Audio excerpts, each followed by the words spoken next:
High বন্ধুরা, দেখুন চলে এসেছি আজকে নতুন একটি রেসিপি নিয়ে। দই কাতলা দেখো, দেখতে কত সুন্দর লোভনীয় হয়েছে।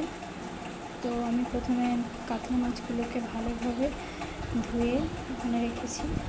এবার কাতলা মাছগুলোতে অল্প করে হলুদ আর লবণ মিশিয়ে নেব।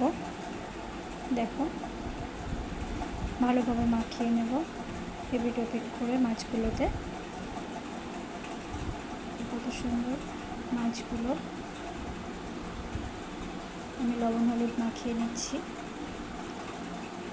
দেখো, তো রেডি হয়ে গেছে আমার লবণ হলুদ মাখানো। একটু 5 মিনিট রেস্টে রেখেছি। তারপর আমি কড়াইতে তেল দিয়ে দিয়েছি। তেলটা গরম হওয়া পর্যন্ত আমি অপেক্ষা করছি। 2-3 মিনিট পর ভালো করে তেলটা গরম হয়ে গেলে মাছগুলো দিয়ে দিচ্ছি আস্তে আস্তে।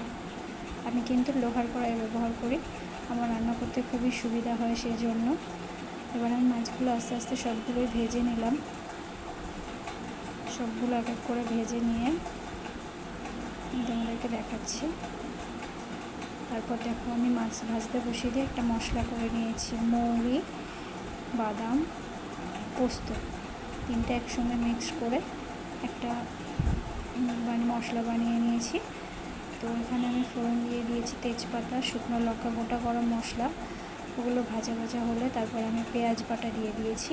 পেঁয়াজ বাটাটা একটু লাল করে ভাজা হলে তার মধ্যে 1 চামচ আদা রসুন বাটা আর দিয়ে দিচ্ছি আমি যেটা মিক্সড করে নিয়েছিলাম মিক্সার গ্রাইন্ডারে, ওটাই দিয়ে দিয়েছি, যে মশলাটা করে নিয়েছিলাম।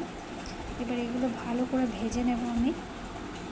দেখো, আর এর মধ্যে কী কী মশলা দিয়ে দিয়েছি: ধনে গুঁড়ো, জিরে গুঁড়ো, লঙ্কার গুঁড়ো আর লবণ।